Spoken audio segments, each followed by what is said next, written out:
Assalamualaikum. Udah, langsung 1, 2, 3. Assalamualaikum warahmatullahi wabarakatuh. Baiklah, kami dari kelompok 1 ya sebagai perwakilan di sini berdua ingin membuat video tentang konsep caring dan komunikasi terapeutik. Nah, namun sebelum membuat video, izinkan kami dulu untuk memperkenalkan diri terlebih dahulu. Baiklah, perkenalkan, nama saya Jalani. Di sini saya berperan sebagai perawat dan ada teman saya. Dan saya Nabda Ditya Mukti sebagai pasien. Nah, di sini dia sebagai pasien, saya sebagai perawatnya.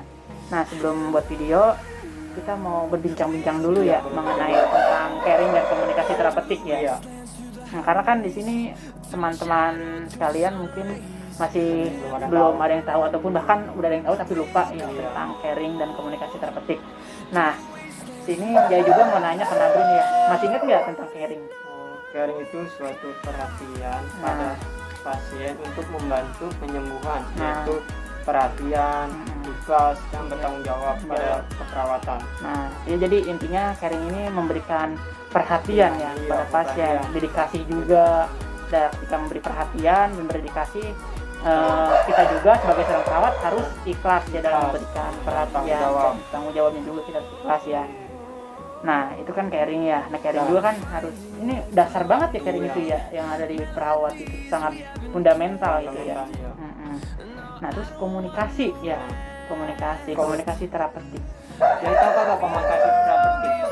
Kalau misalkan komunikasi terapeutik, masih inget ya, ini salah satu komunikasi yang ada di satu jurusan doang, yaitu jurusan perawat. Di jurusan lain mah nggak ada. Jadi komunikasi terapeutik ini merupakan suatu komunikasi yang bersifat menyembuhkan. Kenapa bisa menyembuhkan? Nah, karena di sini komunikasinya itu adanya keterbukaan antara perawat dengan pasien ya, untuk mengkaji suatu penyakitnya seperti apa. Nah, tujuannya itu untuk proses penyembuhan juga. Kalau misalkan tahu kan keluhannya penyakit apa yang diderita, nanti kan di situ perawat juga akan berkolaborasi dengan dokter dan tim kesehatan lain untuk tindakan selanjutnya. Jadi komunikasi terapeutik ini penting ya bagi seorang perawat. Berarti sama caring sama terapeutik tujuannya untuk penyembuhan juga ya. Nah, jadi caring dan komunikasi terapeutik ini merupakan satu kesatuan yang tidak bisa dipisahkan sebenarnya ya. Dimana ada caring, di situ ada komunikasi terapeutik. Kalau misalkan kita peduli, dari mana kita wujudnya tanda kepedulian kita kepada pasien. Nah, itu dari komunikasi. Nah, dari komunikasi secara baik-baik, gimana kita menunjukkan gestur tubuh kita, sikap kita, dan cara bicara kita kepada pasien. Nah, jadi komunikasi ini sangat berpengaruh kepada pasien dalam proses penyembuhan. Kalau misalkan kita ramah, ya kita terbuka juga, pasien terbuka terhadap kita, jadi kan memberikan rasa nyaman tersendiri. Kalau misalkan pada pasien kita tidak jujur, itu bagaimana untuk kita mengkajinya? Nah, kalau misalkan untuk pasien tidak jujur, kita perlahan-lahan gitu. Tapi kan dalam konteks apa dulu ya? Kalau misalkan dalam konteks hal pribadi dia, kita tidak boleh juga masuk ke dalam pribadi dia. Perawat juga harus berempati, nggak boleh bersimpati. Jadi kita sewajarnya saja gitu untuk memberikan perhatian dan mencari tahu tentang data-data yang klien miliki gitu kurang lebihnya. Nah, tanpa berlama-lama, mari kita saksikan pembuatan video kita dari kelompok 1, yaitu tentang komunikasi terapeutik dan caring pada pasien yang mengalami gastritis. Baiklah, saksikan videonya bersama-sama.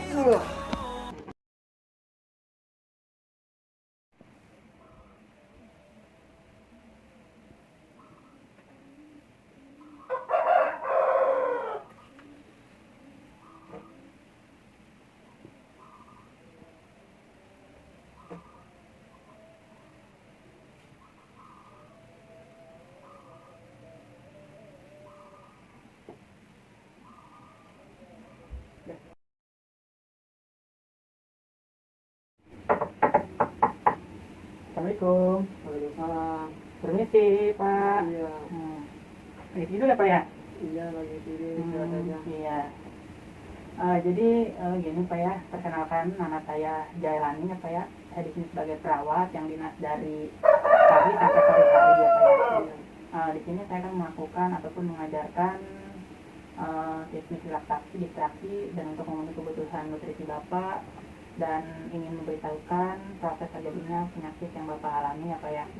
Nah, namun untuk itu di sini kontrak waktu dulu ya Pak ya. Mungkin di sini saya mau mengkaji dan bertanya kepada Bapak ya, kurang lebih waktunya 5 sampai 15 menit ya Pak ya. Nah, saya meminta persetujuan dulu sama Bapak, apakah Bapak bersedia Pak? Bersedia. Nah, kalau misalkan Bapak bersedia, saya mau lanjut Pak ya, langsung lanjut aja ya, nanya tentang kondisi Bapak saat ini. Bapak sudah dirawat ya, udah beberapa hari di sini Pak ya? Iya. Nah, jadi saya mau nanya, apakah masih ada yang dikeluhkan sama Bapak selama dirawat Pak? Masih nih ada nyeri nih di bawah perut, panas. Di bagian perut ya Pak ya?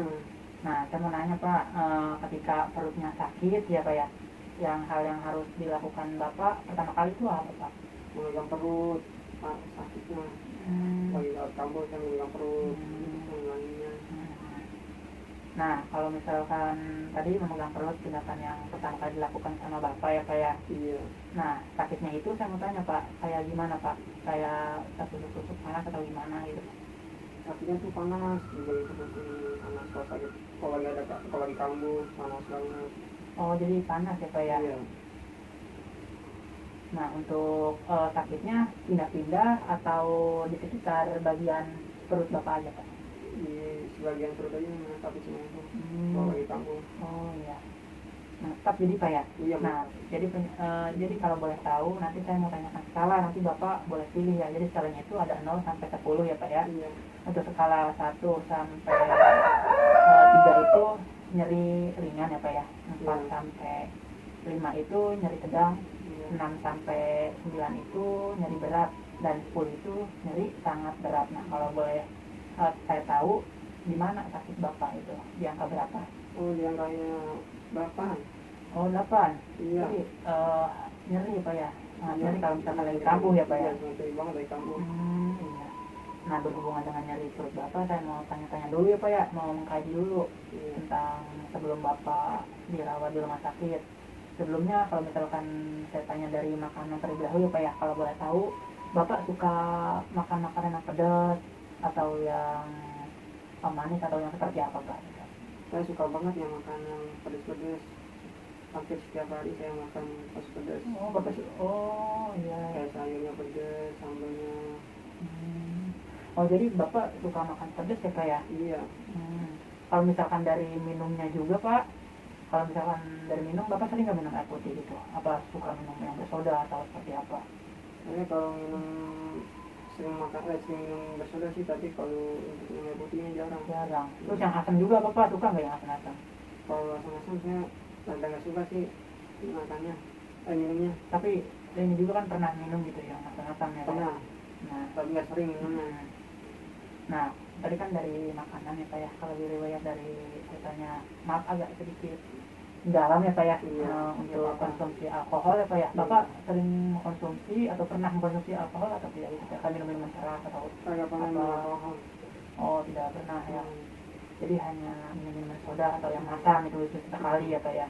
Tidak sukanya makanan pedas gitu Pak ya. Sama minum kopi. Kopi Bapak suka? Suka kopi. Nah, sering tuh kopi tuh minum sehari sampai 4 kali. Oh, sekali sampai 4 kali Pak kopi? Iya. Terus selain kopi ada lagi nggak Pak? Minum-minuman yang lain? Enggak ada sih. Berarti minuman air putih mah jarang ya Pak ya? Iya, jarang. Nah, kalau untuk dari keluarga Bapak sendiri ya Pak ya, ada yang memiliki riwayat penyakit seperti Bapak atau tidak Pak? Ada riwayat sakit seperti saya. Seperti Bapak juga ada dari orang tua Bapak atau dari ibu Pak? Kalau boleh tahu. Dari Bapak. Oh, dari Bapak. Iya. Langsung ya. Itu sudah lama atau beberapa minggu yang lalu atau penyakitnya itu timbulnya? Sudah lama sudah penyakit itu. Atau masih muda orang tua Bapak? Yang saya tahu mah dari muda sudah penyakit seperti saya. Nah iya, Bapak umur Bapak berapa tahun Pak? Berapa tahun? Umur saya tuh 40 tahun. Oh iya. Nah, kalau misalkan saya boleh tahu, menderita sakit di bagian perut ini sejak Bapak umurnya berapa Pak? Udah hampir 2 bulan 3 bulan baru-baru ini baru Pak ya. mulai sakitnya. Ya. Jadi masih akut ya Pak ya, belum Iya. kronis ya Pak ya.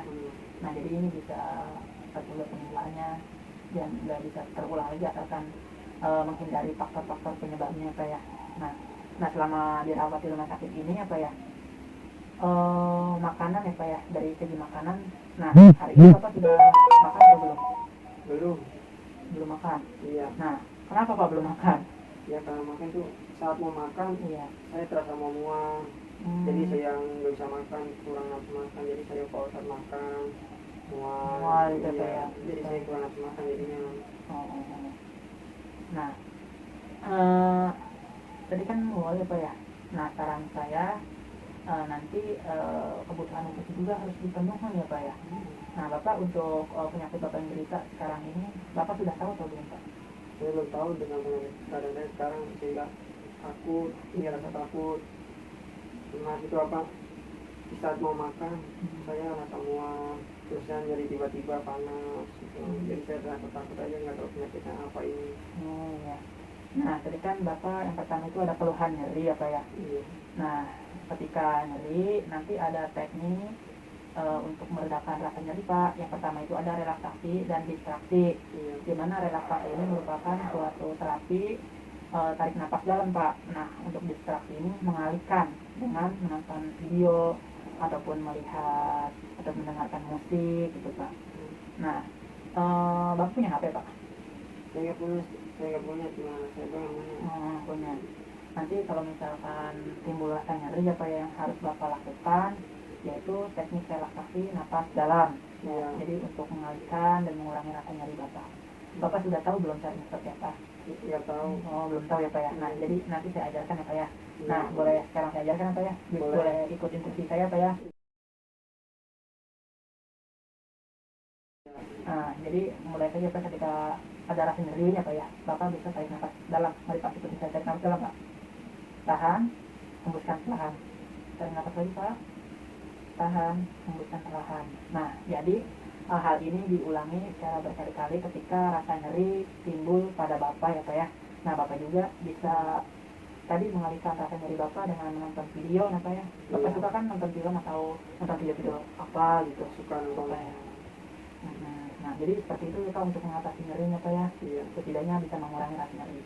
Nah untuk makanan ya Pak ya, artinya mungkin Bapak punya makanan favorit yang Bapak sukai gitu. Kalau boleh tahu makanan apa? Kan Bapak ini tadi susah untuk makan yang mual gitu. Mungkin dengan makanan favorit atau yang Bapak sukai, Bapak bisa menerima itu lambungnya ataupun tidak mual besar lagi. Ada nggak makanan yang Bapak suka? Ada. Kalau boleh tahu apa Pak? Ayam. Makan ayam. Nah kalau ayam Bapak biasa makan di rumah itu diracik seperti apa ayam Pak? Kira-kira terus pedas. Oh pedas Pak. Walah, suka yang pedas-pedas ya, jadi pedas juga gitu ya. Iya, sangat pedas banget, suka yang pedas. Nah kalau boleh saran ya Pak ya, maaf sebelumnya Pak untuk proses penyembuhan Bapak ya Pak ya. Jadi kan pedas itu merupakan suatu penyebab dari penyakit Bapak ya Pak ya, karena di penyakit Bapak di lambung ya Pak ya. Iya. Tadi kan saya sudah lihat status Bapak yang di ruang perawat.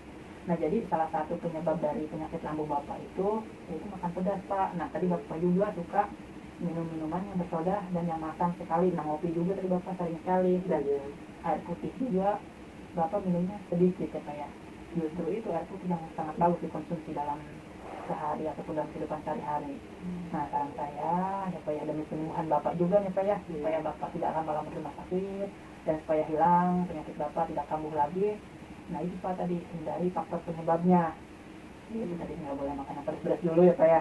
Jangan ngopi dulu, minum yang bersoda dan yang masam dulu. Nah untuk sekarang kan mual-mual ya. Nah Bapak nanti bisa menyuruh anak Bapak ya untuk memberikan ayam. Nanti juga kan ada makanan dari rumah sakit nih Pak ya. Nanti saya akan berkolaborasi dengan tim ahli gizi ya Pak ya untuk memberikan makanan. Ada ayamnya juga nanti tapi direbus. Karena kan di sini sudah terstandarisasi ya berdasarkan kebutuhan makanan juga sudah diatur oleh ahli gizi ya Pak ya. Nanti nggak apa-apa Bapak makan sedikit asalkan sering ya Pak, asalkan perutnya bisa terisi. Bagaimana Pak nih? Jadi nggak boleh dulu ya Pak ya, bukan saya melarang, nanti kan ini demi kebaikan Bapak ya Pak ya, demi kesembuhan Bapak ya Pak ya. Bapak bersedia nggak ini Pak? bersedia saya Nah, ikutin iya. apa kata ada ini. Iya, jadi supaya Bapak juga tidak sakit-sakit lagi ya Pak ya. Iya. Nah, jadi penyakit Bapak ini, ya tadi Bapak nggak tahu ya. Jadi Bapak ini nggak serius Pak, adanya peradangan di lambung ya Pak ya. Kenapa ada peradangan di lambung tadi? Karena makan makanan pedas, minum-minum yang soda, terus sama yang makan-makan itu akan mengkikis makanan pedas itu akan mengkikis bagian perut ya Pak ya. Untuk minum-minum yang makan juga akan meningkatkan asam lambung sehingga akan menjadi luka. Ada makanan juga bisa adanya bakteri yang bisa menyerang dinding lambung sehingga akan membentuk luka di bagian lambung. Nah ini kan Bapak masih akut ya Pak ya, masih belum kronis ya, baru 2 bulan ini Pak ya. Jadi saran saya ya cegah ya makanan seperti itu ya Pak ya. Iya. Dan untuk penyakitnya sudah tahu kan Pak ya? Iya, saya sudah tahu. Lambung Penyakit lambung. jadi harus dijaga pola makannya dan juga yang lupa olahraga juga Pak ya. Jadi yang penting ada pergerakan di tubuh Bapak walaupun beberapa menit. Kalau di sana ya kalau misalnya Bapak kuat tapi bertahap Pak 30 menit dalam sehari itu olahraga di gerakan tubuh. Nah jadi seperti itu Pak. Nah tadi saya mau evaluasi ya Pak ya. Tadi setelah nyeri tadi kan Bapak nyeri ya. Di mana setelah dilakukan tarik nafas dalam dari rasanya? Iya, alhamdulillah tadi saya saat nyeri ya. Pas tarik nafas dalam di mana? Saat nyeri itu kan napas dalam. Itu sudah mengeluarkan asam nyeri saya. Iya. Jadi intinya berkurang ya Pak ya, bisa teralihkan nanti. yang Nanti juga Bapak bisa nonton video ya Pak ya sebagai Iya. tambahannya. Nah tadi untuk pola makan ya Pak ya. Jadi harus makan sedikit walaupun sedikit gitu, asalkan apa sering. nah itu yang penting terisi terus. Iya, Nah untuk tadi tentang penyakit Bapak sudah tahu kan Pak ya? sudah tahu yaitu penyakit gastritis atau lambung Jadi penyebabnya itu dari apa Pak? dari pedas-pedas. Bisa makan makanan yang Bapak konsumsi dari apa lagi? Kopi. Ya, dari minuman. Nah jadi seperti itu Pak. Iya. Nah jadi mungkin hanya cukup sampai di sini Pak ya. Iya. Bincang-bincang juga, dan karena saya juga masih ada keperluan dan masih ada pasien yang memerlukan bantuan yang harus dipenuhi kebutuhannya Pak ya. Nanti Bapak cepat-cepat sembuh ya Pak ya. Iya. Makan juga harus makan ya Pak ya, Iya, siap. supaya nggak lama-lama di rumah sakit Pak ya. Kalau misalkan Bapak perlu bantuan ya Pak ya, ataupun pertolongan, nanti Bapak bisa suruh anak Bapak ya Pak yang menunggu ya Pak ya, nanti manggil saya ataupun perawat yang lain di nurse station ataupun di ruang perawat. Kalau misalkan tidak ada anak Bapak, nanti Bapak bisa pencet bel, kan ada bel ya Pak ya. Nanti Bapak bisa pencet aja, nanti mungkin saya ataupun perawat lain walaupun tidak ada saya yang datang untuk memenuhi kebutuhan Bapak. Ya Pak ya, saya pamit dulu ya Pak ya. Iya, makasih ya. Ya, Dek. sama-sama. Permisi ya Pak. Iya, Dek. Assalamualaikum. Makasih. Nah, itulah tadi video sudah kita saksikan bersama-sama ya. Jadi caring itu tanda peduli seorang perawat kepada pasien melalui tindakannya dan komunikasinya secara baik-baik, secara halus, agar pasiennya juga terbuka mau bercerita kepada kita gitu. Jadi pasiennya juga merasa puas ya kalau seperti itu. Puas banget pada perawatnya. Karena kan di situ kita benar-benar totalitas ya dalam melaksanakan tugas, jangan karena hal dalam kutip hanya itu saja. Jadi kita harus benar-benar ikhlas ya, tadi seperti sharingnya, tanggung jawab. tanggung jawab. Nah di satu sisi selain pasiennya juga merasa nyaman, perawatnya juga memiliki kepuasan tersendiri ya, karena sudah mampu istilahnya membantu ya, seperti itu ya, walaupun cuma dari perilaku kita, kepedulian kita, dari cara berkomunikasi kita ya, kurang lebihnya seperti itu, sedikit banyaknya memberikan rasa nyaman. Baiklah, mungkin dari kami hanya itu saja ya, kurang lebihnya mohon maaf apabila ada tutur kata yang kurang berkenan dari kita semua gitu ya. Ada yang bersampainya? Tidak ada, cukup ya. Jadinya saya tutup ya. Billahi taufiq wal hidayah. Assalamualaikum warahmatullahi wabarakatuh.